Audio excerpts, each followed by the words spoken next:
Sai IAS academy पर आप सभी का एक बार फिर स्वागत है ना। जैसा कि हमारे करंट के क्वेश्चन चल रहे हैं टॉप 10 करंट अफेयर्स में, ठीक, तो उसकी एक नई वीडियो है, ठीक, नए क्वेश्चन है कुछ। देखते हैं आज का पहला सवाल। पहला सवाल है बेटा, देखिए जो पहला क्वेश्चन है वो पहला क्वेश्चन अपने पास में है कि विश्व में कच्चे इस्पात का सर्वाधिक उत्पादन कौन सा देश कर रहा है। सवाल ये है कि विश्व में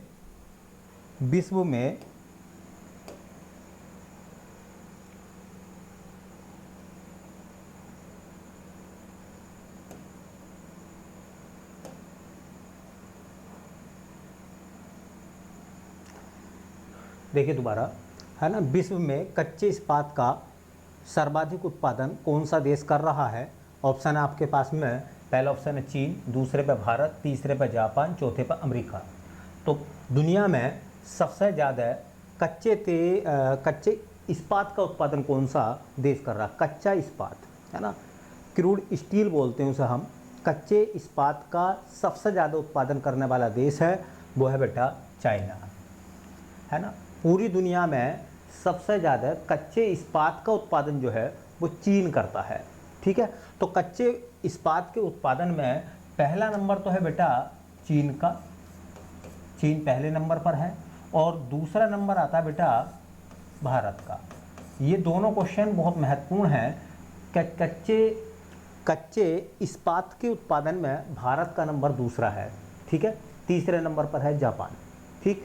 तो देखिए, पर दो याद रख लो आप केवल, दुनिया में सबसे ज़्यादा कच्चा इस्पात उत्पादित करता है चाइना, दूसरे नंबर पर आता हमारा देश भारत।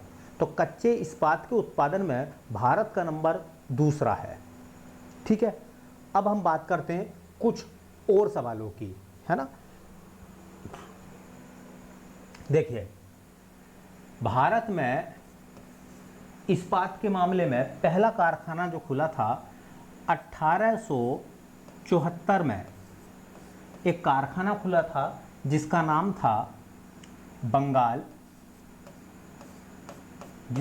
बेटा बंगाल आयरन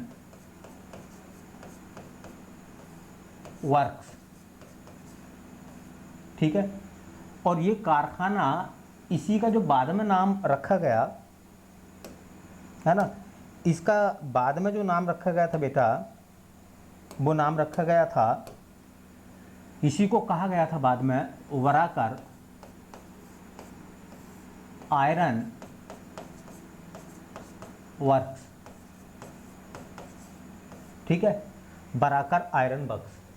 ये जो कारखाना खोला गया था, कुल्टी में खोला गया था। ये स्थान आप याद रखो, कुल्टी या आसनसोल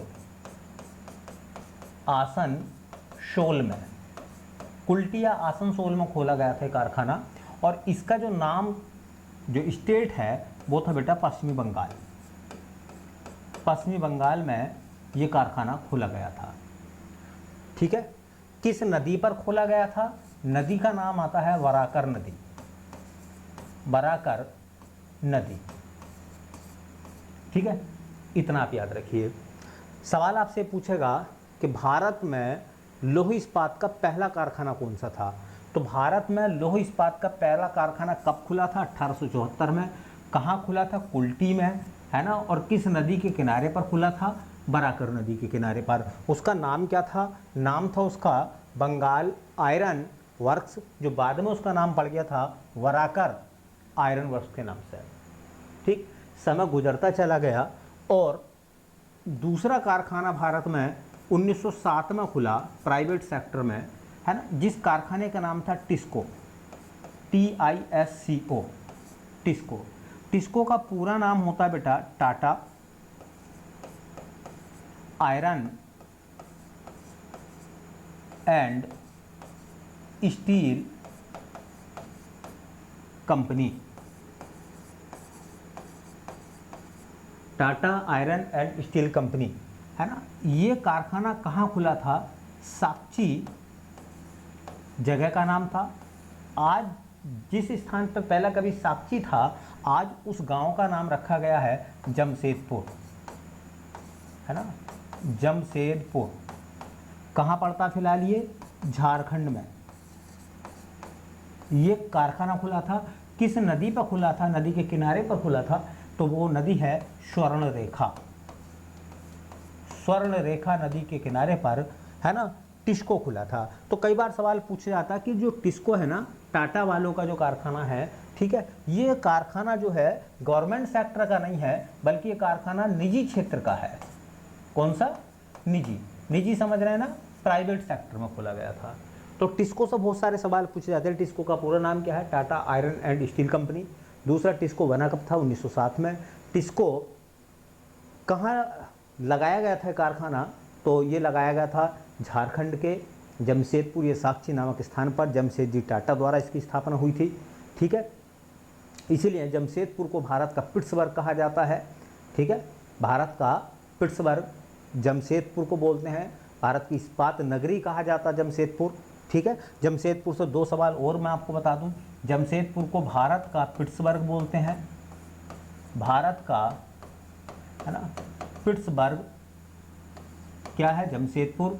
और जमशेदपुर को ही, है ना, इस्पात नगरी, भारत में इस्पात नगरी, तो भारत की इस्पात नगरी या इस्पात नगर या इस्पात सिटी, है ना, स्टील सिटी भी इसी अंग्रेजी में इसी को स्टील सिटी बोलते हैं, steel city of India. Bharat में इस्पात नगरी क्या है? जमशेदपुर है। यहाँ तक बात समझ में आ गई होगी। समय गुजरता चला गया हिंदुस्तान में, और ये सब आज़ादी से पहले की बातें हैं। समय गुजरता चला गया, है ना। 1918 में हमारे यहाँ एक सरकारी क्षेत्र में कारखाना खुला जिसका नाम था ISCO, ISCO, ISCO। ISCO का पूरा नाम Indian steel company, Indian steel company. इसको खुला, इसको कहाँ खुला था? तो ये खुला था हीरापुर, है ना, जो बाद में बर्नपुर के नाम से भी मशहूर हुआ, है ना। बर्नपुर या हीरापुर में कारखाना खुला। और याद रखें, ये भी पश्चिमी बंगाल में था। कहाँ खुला था? ये भी पश्चिमी बंगाल में, ठीक। ऐसे देखिए, समय और गुजरता चला गया, और समय के साथ साथ जो है एक नया कारखाना और खुला भारत में, ठीक। 1923 में कारखाना खुला जिसका नाम था मैसूर आयरन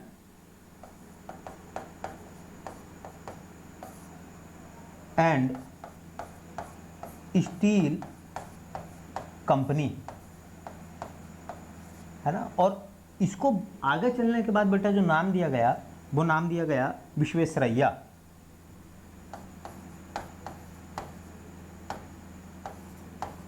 विश्वेश्वरैया,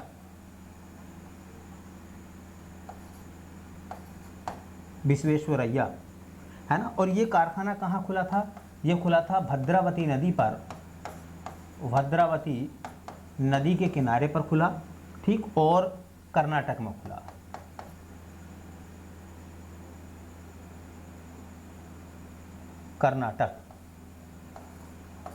कर्नाटक में खुला, ठीक।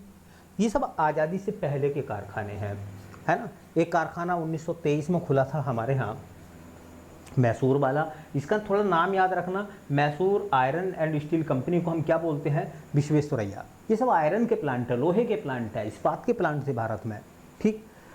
ऐसे देखिए, 1937 में चलने के बाद में स्टील कॉरपोरेशन ऑफ बंगाल की स्थापना हुई थी बर्नपुर में, ठीक।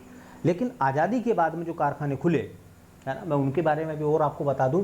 पहला जो क्वेश्चन है उस पर विशेष ध्यान देना। ये सवाल कई एग्जामों में पूछा गया है ना, कि भारत में स्टील का पहला कारखाना कब खुला था और कहाँ खुला था, ठीक है। टिस्को के बारे में भी कई एग्जामों में पूछा गया है। टिस्को के बारे में Tata iron and steel company के बारे में पूछा गया है। कई बार सवाल पूछा गया, भारत का पिट्सबर्ग किसे कहा जाता है, ये भारत की इस्पात नगरी किसे कहा जाता है, स्टील सिटी किसे कहा जाता है भारत में, है ना। तो ये क्वेश्चन इस तरीके से पूछे जाते हैं। ठीक, आज़ादी के बाद मैं आपको और बताता हूँ। देखिए दूसरा सवाल और देख लो इसी के साथ साथ।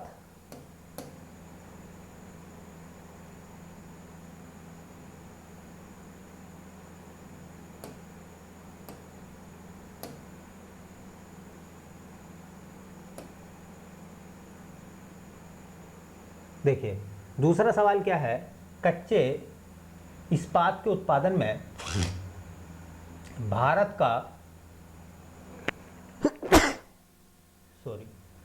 कच्चे इस्पात के उत्पादन में भारत का विश्व में कौन सा स्थान है। तो मैं इसके बारे में अभी आपको बता चुका हूँ।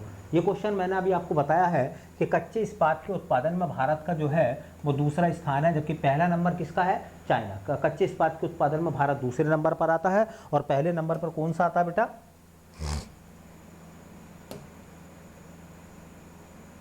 पहले नंबर पर कौन सा है, पहले नंबर पर आता है पहले नंबर पर आता है चाइना, दूसरे नंबर पर आता है भारत।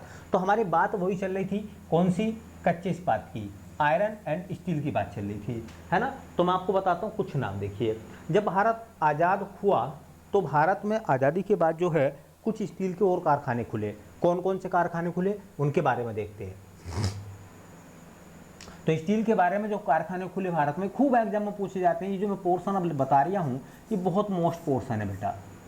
ठीक, कौन कौन से कारखाने खुले, देखिए एक खुला B R sorry BBR, RJ, DB। ध्यान रखना यहाँ से बहुत शानदार क्वेश्चन है, कई एग्जाम में मिलाने के लिए आते हैं। ये बी जो है, बी से बनता है भिलाई, है ना, और भिलाई जो है वो है छत्तीसगढ़ में, और ये कारखाना खुला था दूसरी पंचवर्षीय योजना में, दूसरी पंचवर्षीय योजना। ठीक है, दूसरा बी जो मैंने लिखा है ना बेटा, इसका मतलब है बोकारो। ठीक है, क्या है बेटा, बोकारो। बोकारो कहाँ है, यह है झारखंड में।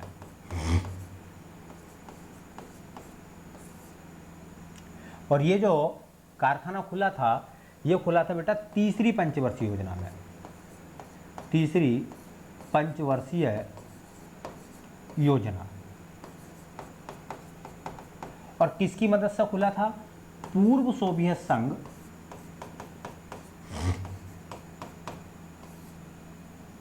पूर्व सोवियत संघ जिसे हम बोलते हैं आज रूस। ये जो आर का मतलब है बेटा, यह है राउरकेला। राउरकेला, राउरकेला पड़ता है उड़ीसा में। ठीक है, और ये कारखाना जो बना था ये भी दूसरी पंचवर्षीय योजना में बना था, है ना। किसकी मदद से बना था, ये जर्मनी की मदद से बना था। खूब पूछे जाते हैं ये किसकी मदद से लगा था।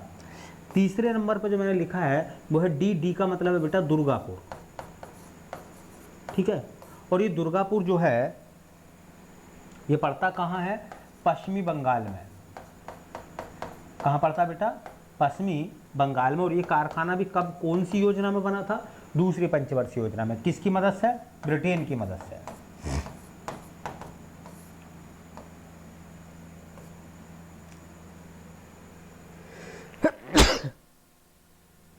सॉरी, अब देखिए बेटा मैं आपको और बता दूं इसके बारे में। भारत में कुछ आयरन के और कारखाने खुले, है ना। जैसे सलेम में कारखाना खुला, सलेम,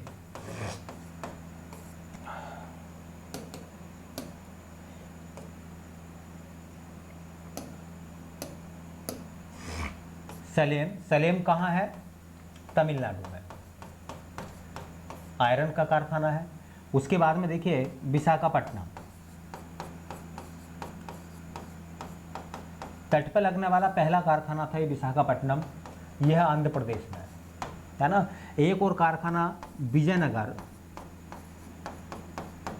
ये विजयनगर कारखाना कहाँ खुला, कर्नाटक में। ठीक है, तो इसके बारे में थोड़ा सा और आप जानकारी रखें।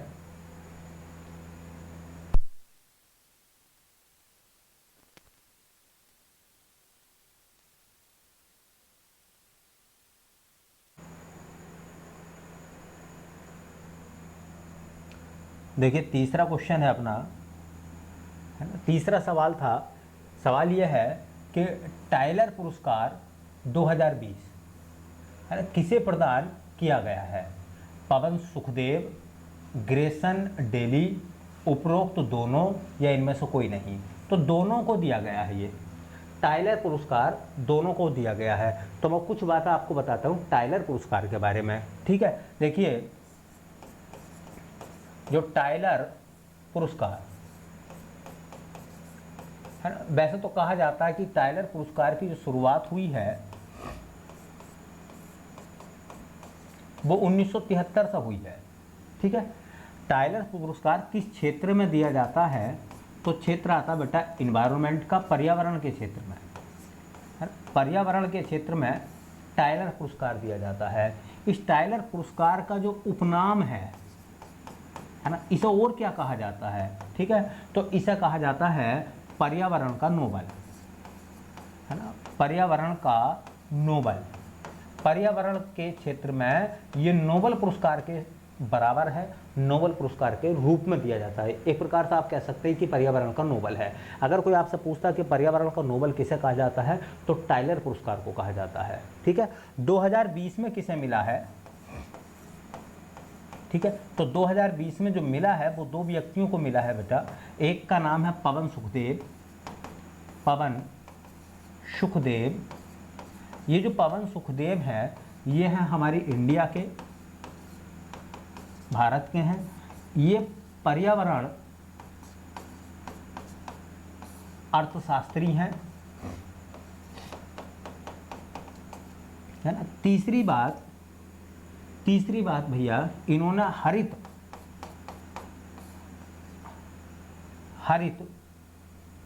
अर्थव्यवस्था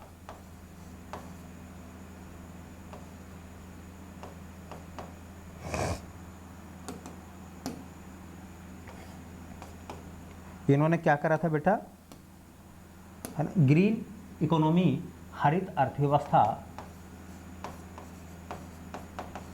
के बारे में जानकारी दी थी। और ये UNEP में, यूनाइटेड नेशन एनवायरनमेंट प्रोग्राम में सद्भावना राजदूत हैं, सद्भावना राजदूत हैं,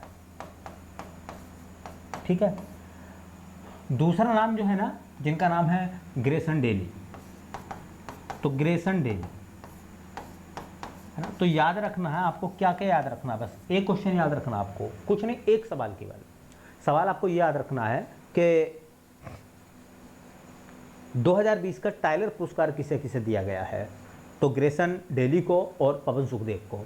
दूसरा याद रखना है कि ये टाइलर पुरस्कार किस क्षेत्र में दिया जाता है, ठीक है। तो ये दिया जाता है पर्यावरण के क्षेत्र में, ठीक है। चलिए अगला क्वेश्चन, भारत का प्रथम पशु युद्ध स्मारक कहाँ बनाया जाएगा? भारत का पहला पशु युद्ध स्मारक कहाँ बनाया जाएगा? तो भारत का पहला पशु युद्ध स्मारक बनाया जाएगा नई दिल्ली में, जम्मू में, मेरठ में, गुरदासपुर में। तो बनाया जाएगा बेटा मेरठ में।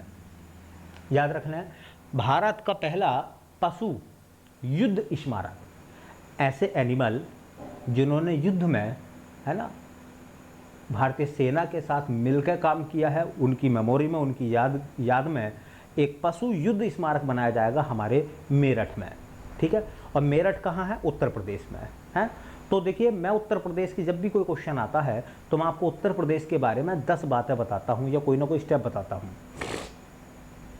मैंने आपको उत्तर प्रदेश के बारे में बताया था, पहले वीडियो को पोस्ट करो यहाँ, और उत्तर प्रदेश के बारे में जो मैंने अब तक 2 क्लासों में बताया है उसे दोहराना मेरे साथ, है ना। मैंने बताया था कि उत्तर प्रदेश के पहले मुख्यमंत्री का नाम पंडित गोविंद वल्लभ पंत, उत्तर प्रदेश के पहले उप मुख्यमंत्री का नाम चौधरी नारायण सिंह, उत्तर प्रदेश और भारत की पहली महिला मुख्यमंत्री का नाम सुचेता कृपलानी, उत्तर प्रदेश में अब तक 2 महिलाएं मुख्यमंत्री बनी हैं, सुचिता कृपलानी, और दूसरे नंबर पर आती हैं मायावती।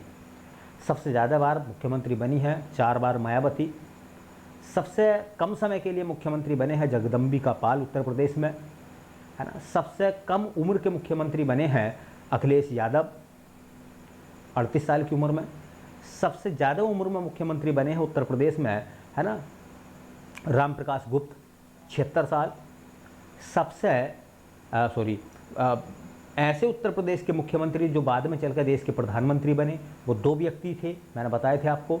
एक तो चौधरी चरण सिंह और विश्वनाथ प्रताप सिंह, है ना। उत्तर प्रदेश के वर्तमान मुख्यमंत्री योगी आदित्यनाथ, है ना, कार्यकाल के हिसाब से उनका 32वां नंबर है और व्यक्तिगत रूप से वो 21वें मुख्यमंत्री हैं। और उत्तर प्रदेश के वर्तमान उप मुख्यमंत्री 2 हैं, केशव प्रसाद मौर्य और दिनेश शर्मा। उसके बाद देखिए मैंने बात बताई थी राज्यपाल की। मैंने राज्यपाल के बारे में भी आपको बताया था कि उत्तर प्रदेश की पहले राज्यपाल सरोजिनी नायडू, उत्तर प्रदेश की पहली और भारत की पहली महिला राज्यपाल सरोजिनी नायडू। दूसरा सवाल मैंने बताया था कि उत्तर प्रदेश में, है ना, मोहम्मद शफी कुरैशी और VL जोशी जो हैं वो 2 बार राज्यपाल बने हैं, है ना। फिर मैंने एक सवाल और बताया था कि उत्तर प्रदेश की जो वर्तमान राज्यपाल हैं आनंदीबेन पटेल गुजरात से आती हैं, वो उत्तर प्रदेश की दूसरी महिला राज्यपाल हैं और उत्तर प्रदेश में 26वां नंबर है उनका राज्यपाल के दृष्टिकोण से, है ना। तो ये बातें मैंने आपको 2 वीडियो में बताई थी, ठीक है। मेरे साथ साथ दोहराओगे, उत्तर प्रदेश भी यहीं पे आपका बिल्कुल तैयार होता रहेगा हर क्वेश्चन में, ठीक है। हर बार मैं नई जानकारी उत्तर प्रदेश की आपको दूंगा, ठीक। तो उत्तर प्रदेश भी मेरे साथ साथ याद भी करते रहोगे, पता भी नहीं चलेगा, उत्तर प्रदेश भी आपको टोटल याद हो जाएगा। आज मैं उत्तर प्रदेश के बारे में 10 बात आपको बताता हूँ, थोड़ा ध्यान से देखना, ठीक है। देखिए उत्तर प्रदेश,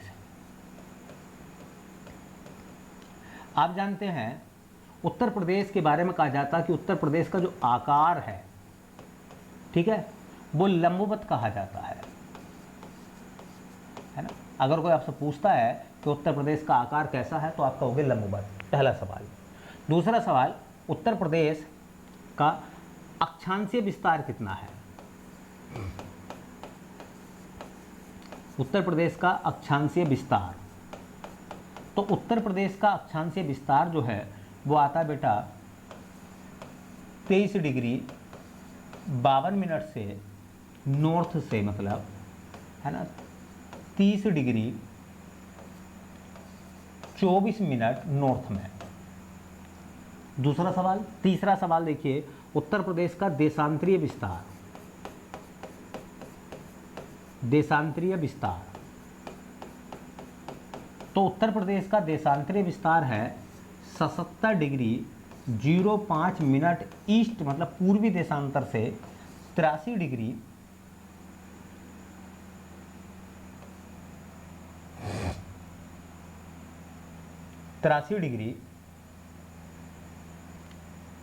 38 मिनट लगभग ईस्ट में।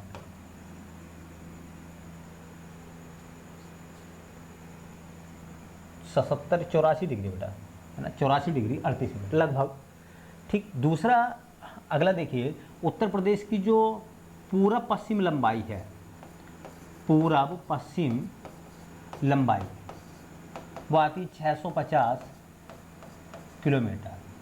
उत्तर प्रदेश की उत्तर दक्षिण लंबाई या चौड़ाई वो आती बेटा 240 किलोमीटर।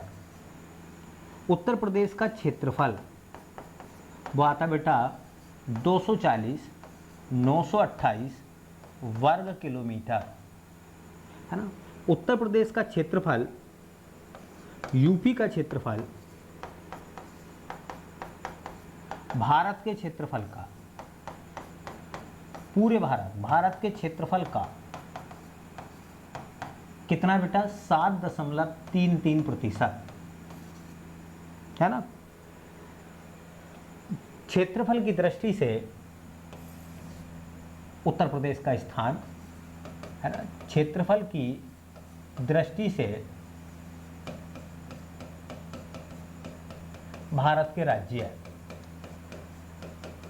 क्षेत्रफल की दृष्टि से भारत के राज्यों में देखें तो सबसे ज्यादा क्षेत्रफल है राजस्थान का, दूसरे नंबर पर आता है MP मध्य प्रदेश, तीसरे नंबर पर आता है महाराष्ट्र, चौथे नंबर पर आता है यूपी, और बेटा पांचवा जो है क्षेत्रफल के मामले में यूपी पांचवें नंबर पर, चौथे नंबर पर सॉरी, पांचवा आता है क्षेत्रफल में गुजरात। क्षेत्रफल की दृष्टि से भारत का पांचवा जो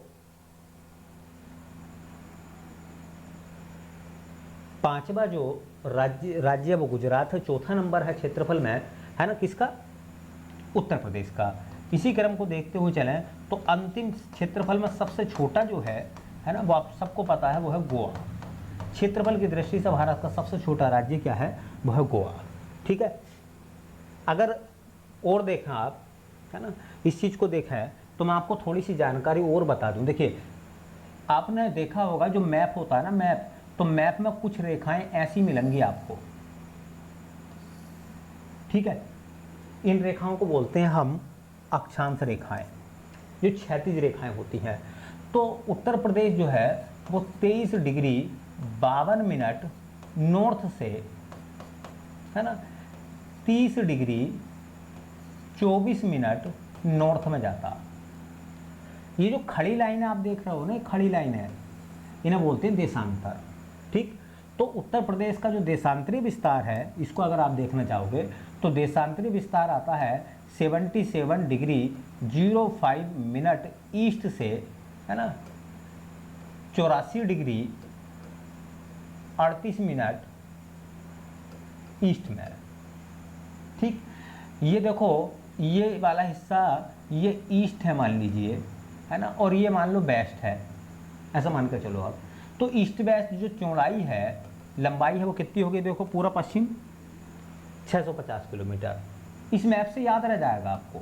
ठीक है, और ये वाला हिस्सा नॉर्थ है और ये वाला हिस्सा साउथ है। तो नॉर्थ और साउथ की बात करें, है ना, उत्तर दक्षिण, तो ये जो चौड़ाई है ये आती है बेटा 240 किलोमीटर। ठीक है, फिर उसके बाद देखो पूरा क्षेत्रफल देखोगे तो पूरा टोटल एरिया जो है वो 240 928 वर्ग किलोमीटर का है। ठीक है, तो पूरा जो एरिया आता है बेटा वो आता है 240 928 वर्ग किलोमीटर। ठीक है, ऐसे याद रख लोगे आप लोग। और आप सबको पता है कि ये जो एरिया है वो पूरे भारत के क्षेत्रफल का कितना है? 7.33%, है ना। और भी इस चित्र से और भी बहुत सारी चीज़ें आप कवर कर सकते हो, याद कर सकते हो इस चित्र की सहायता से। ये तो आपको पता ही है कि उत्तर प्रदेश का नंबर चौथा है, पहले नंबर पर राजस्थान है, अंतिम पर गोवा है ना। अगर आपको ये कहा जाए कि उत्तर प्रदेश का सबसे, ये वाला मान लीजिए, ये वाला हिस्सा जो हम मानना है, देखिए ये वेस्ट हो जाएगा, ऐसा मान लो, ये ईस्ट हो जाएगा, छोड़ो। ठीक है, हाँ, तो आप इस तरीके से बहुत सारी बातों को याद रख सकते हो। तो मैंने आज आपको उत्तर प्रदेश के बारे में जानकारी दी है। उत्तर प्रदेश के बारे में मैंने क्या आपको जानकारी दी है? देखो, उत्तर प्रदेश का आकार कैसा है? लंबवत। उत्तर प्रदेश का अक्षांश विस्तार कितना है? तो मैंने बताया है 2352 है ना, 3024। और देशांतरीय विस्तार कितना है? 7705 से 8438। ठीक है, फिर मैंने बताया उत्तर प्रदेश की पूर्व से पश्चिम लंबाई 650 किलोमीटर, चौड़ाई जो बताई है उत्तर से दक्षिण 240 किलोमीटर। फिर मैंने कहा उत्तर प्रदेश का क्षेत्रफल कितना है? तो 240 928, है ना, वर्ग किलोमीटर। उत्तर प्रदेश का क्षेत्रफल भारत के क्षेत्रफल का कितने % है? 7.33। और क्षेत्रफल की दृष्टि से उत्तर प्रदेश जो भारत का कौन सा राज्य है? चौथा। पहले नंबर पर राजस्थान, दूसरे पर मध्य प्रदेश, तीसरे पर महाराष्ट्र, चौथे पर यूपी और पाँचवें नंबर पर आता है आपका गुजरात। और बिल्कुल सबसे छोटा जो सबसे छोटा जो राज्य है क्षेत्रफल के मामले में वो है गोवा। ठीक है, तो मैंने आज यूपी के बारे में कुछ जानकारी और आपको दी है। मेरे साथ साथ अगर आप चलते रहोगे, एक दिन ऐसा आएगा आपको उत्तर प्रदेश के लिए कोई एक्स्ट्रा पढ़ने की जरूरत नहीं है। इसी वीडियो में इसी तरीके से धीरे धीरे करके मैं आपको सारा यूपी भी पढ़ा दूंगा, पता भी नहीं चलेगा आपको। ठीक है, आपको ये याद रखना है उत्तर प्रदेश का पहला युद्ध स्मारक, भारत का पहला पशु युद्ध स्मारक कहाँ बनाया जाएगा?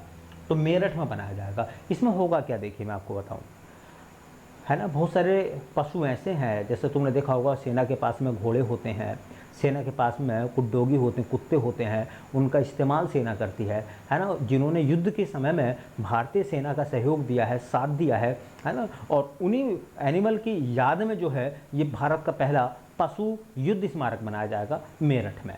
ठीक है, चलिए आगे चलते हैं बेटा। अगला क्वेश्चन है, सेल का नया अध्यक्ष कौन बना है? सेल, ठीक है, SAIL सेल। सेल का नया अध्यक्ष कौन बना है? अनिल कुमार चौधरी, सोमा मंडल, विक्रम पाबा, रीता तेवतिया। ठीक है, तो अभी जो है सेल की चेयरमैन बनी है सोमा मंडल। ठीक है, पहले जो थे वो अनिल कुमार चौधरी थे, उनकी जगह पर कौन आई है? सोमा मंडल। ठीक है, सोमा मंडल को जो है ना सेल का अध्यक्ष बनाया गया है। ये सेल क्या है देखिए, है ना, SAIL सेल। पहली बात तो सेल का जो पूरा नाम है स्टील अथॉरिटी ऑफ इंडिया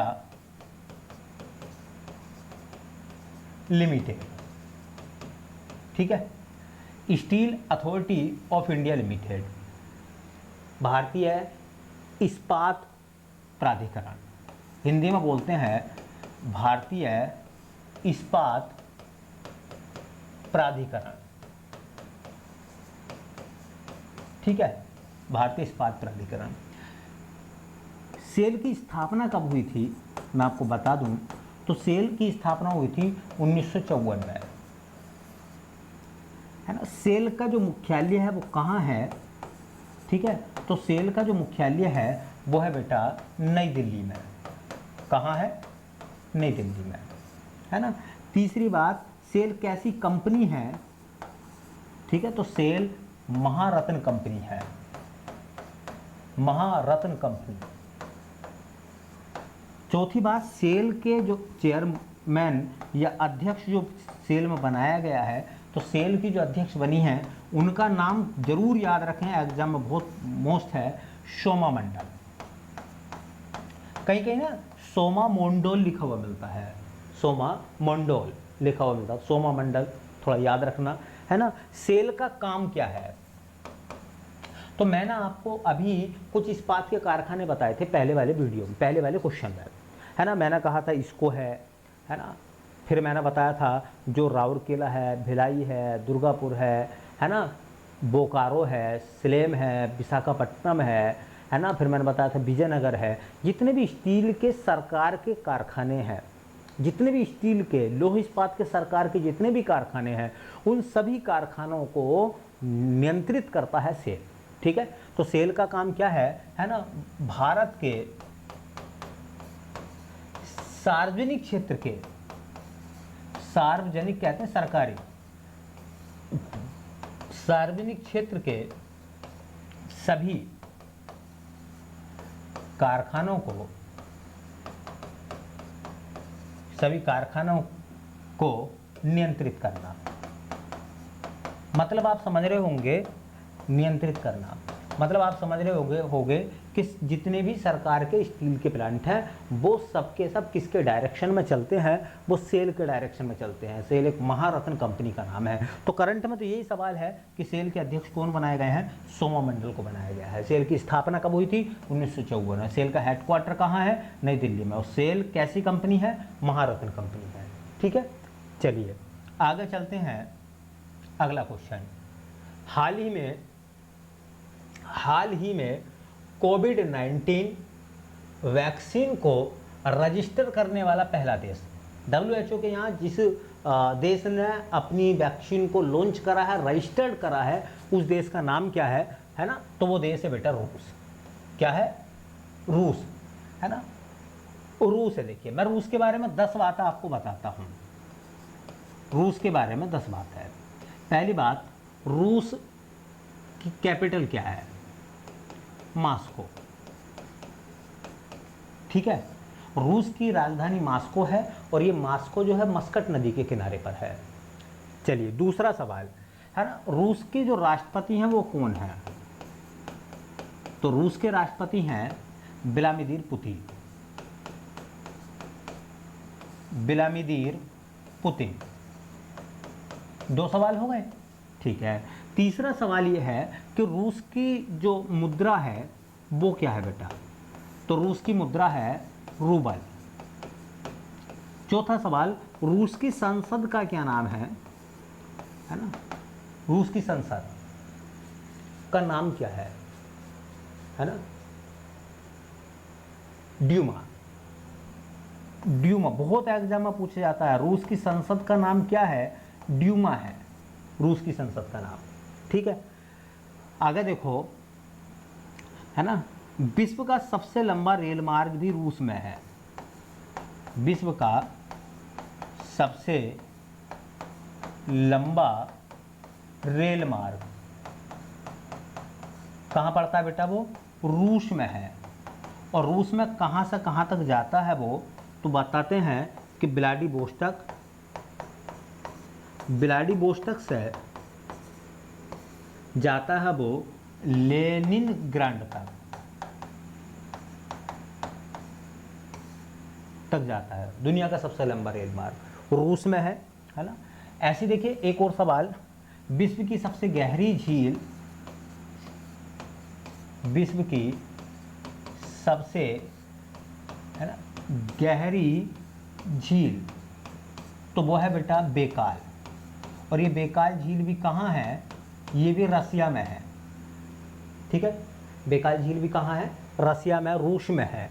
ठीक, ऐसी देखिए एक और क्वेश्चन आता है ना, एक ऐसी क्वेश्चन आता है कि क्षेत्रफल की दृष्टि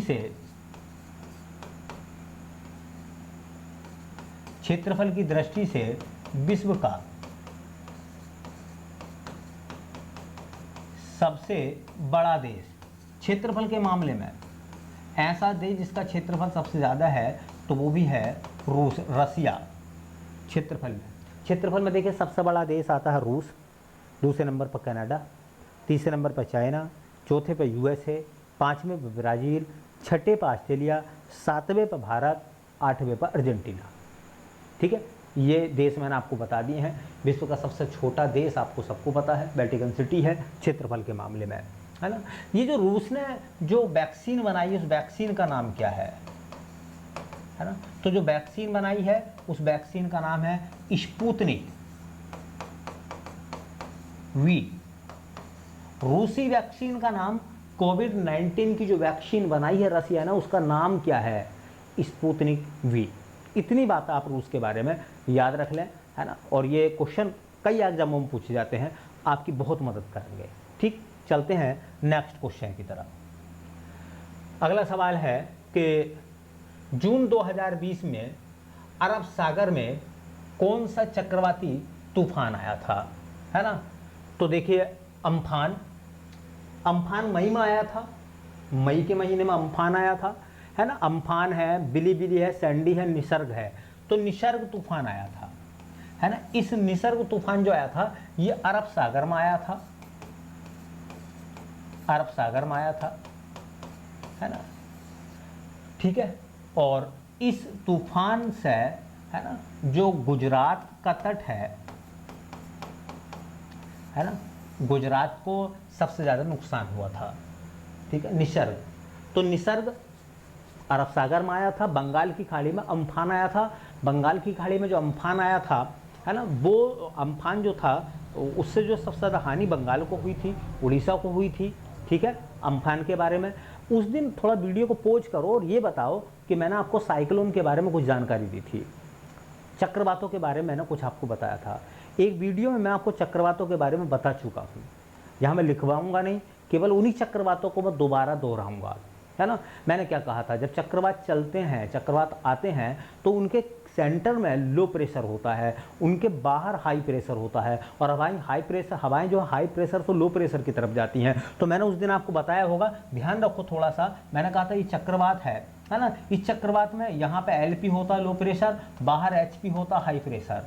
और मैंने कहा था कि हवाएं जो है हाई प्रेशर से लो प्रेशर की तरफ आती हैं। तो क्वेश्चन मैंने पूछा भी था कि चक्रवात में हवाएं जो चलती हैं वो किधर को चलती हैं, तो आप कह सकते हो बाहर से केंद्र की तरफ, है ना। बाहर से केंद्र की तरफ हवाएं चलती हैं। बाहर से हवाएं किधर चलती है, तीर का चिन्ह बता रहा है, केंद्र की तरफ चलती हैं। पहला सवाल।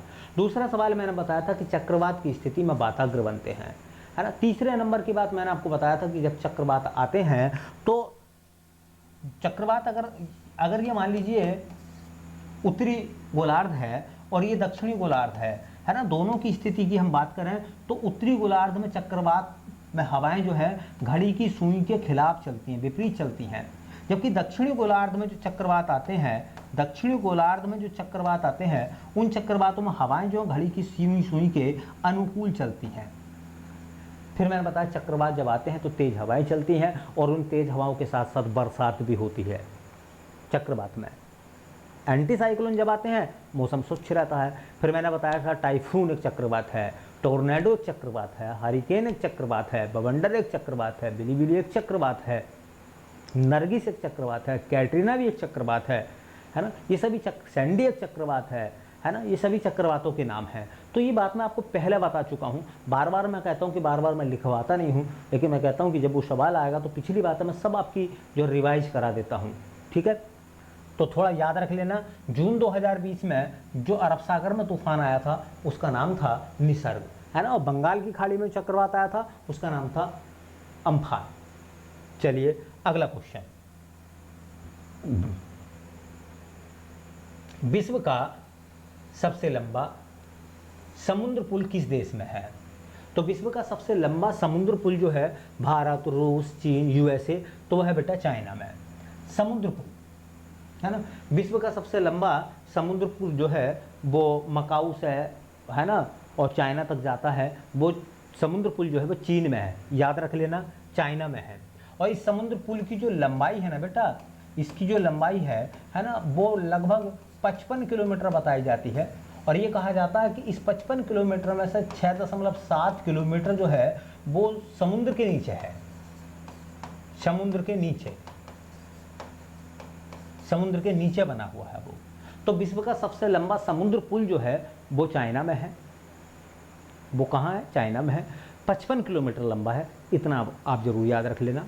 दूसरा सवाल जो आता है चाइना से, जो कुछ क्वेश्चन बनते हैं, भाई चाइना जो किस महाद्वीप में है? तो एशिया में है ना। चाइना के बारे में दो चार बातें आप देख लेते हैं। जो चाइना है, चीन वैसे तो चर्चाओं में खूब रहा है, वुहान, है ना। चीन किस महाद्वीप में है? तो चीन जो है वो एशिया में है ना। चीन की जो कैपिटल है वो है बीजिंग, ठीक है। चीन की जो मुद्रा है वो है रेन मिनबी, है ना। युआन, ये युआन, ठीक है। चीन के जो राष्ट्रपति हैं, सब जानते हैं चाइना के बारे में, लिखवाने की इतनी कोई ज़रूरत नहीं है। चाइना के जो राष्ट्रपति हैं शी जिनपिंग, शी जिनपिंग, है ना। तो दो चार बातें चाइना के बारे में, ठीक है। और मैं आपको डिटेल में बताऊंगा अगले वीडियो में। पहले थोड़ी थोड़ी बातों को आप याद करते चलो। तो विश्व का सबसे लंबा समुद्र पुल कौन सा है, किस देश में है वो? तो वो है चाइना में। अगला सवाल देखिए, भारत का प्रथम लाइकेन पार्क कहाँ बनाया गया है? भारत का पहला लाइकेन पार्क कहाँ बनाया गया है? सिक्किम में, उत्तराखंड में, हिमाचल प्रदेश में, असम में। तो ये बनाया गया बेटा उत्तराखंड में। उत्तराखंड का एक जिला पड़ता है ना, उत्तराखंड का एक जिला है पिथौरागढ़, है ना। पिथौरागढ़ में एक जगह पड़ती है मुनस्यारी। जो उत्तराखंड के लोग हैं, बच्चे हैं, तैयारी करना, वो थोड़ा इस क्वेश्चन को अच्छे से देख कर जाए, है ना। उत्तर प्रदेश का भारत का प्रथम लाइकेन पार्क बनाया गया है तो मुनस्यारी में बनाया गया, जो कि पिथौरागढ़ में है, उत्तराखंड में है ना। मैं उत्तराखंड के बारे में आज आपको 5 बातें बताता हूँ। हर बार जब भी उत्तराखंड आएगा मैं 5 नई बातें आपको बताऊंगा, मेरे साथ साथ चलना, ठीक है। देखिए 5 बात है उत्तराखंड। उत्तराखंड के बारे में 5 बातें हैं। 5 बातें कौन कौन सी? उत्तराखंड की कैपिटल क्या है? तो उत्तराखंड की 2 कैपिटल हो गई हैं, मैं बता चुका हूँ ये क्वेश्चन भी आपको। उत्तराखंड की 2 कैपिटल कौन कौन सी हो चुकी हैं? एक तो है बेटा देहरादून, उत्तराखंड की एक ग्रीष्मकालीन राजधानी रहेगी,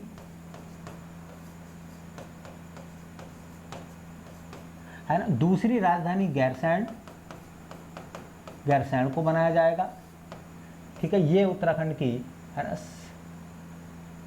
ये एक मिनट, देहरादून जो है ना, वो राजधानी बनेगा, लेकिन वो बनाया जाएगा शीतकालीन। और ये गैरसैंड को बनाया जाएगा ग्रीष्मकालीन, ग्रीष्मकालीन। ठीक है, उत्तराखंड की तो राजधानी है ना। दूसरा सवाल, उत्तराखंड के जो सीएम है, मैं आपको 5 बातें बताऊंगा केवल, उनका नाम आपको पता ही होगा, त्रिवेंद्र सिंह रावत। त्रिवेंद्र सिंह रावत उत्तराखंड के सीएम है ये, है ना। यहाँ की जो राज्यपाल हैं उनका नाम देखिए, उनका नाम है बेबी रानी मौर्य। बेबी रानी मौर्य उत्तराखंड की राज्यपाल हैं।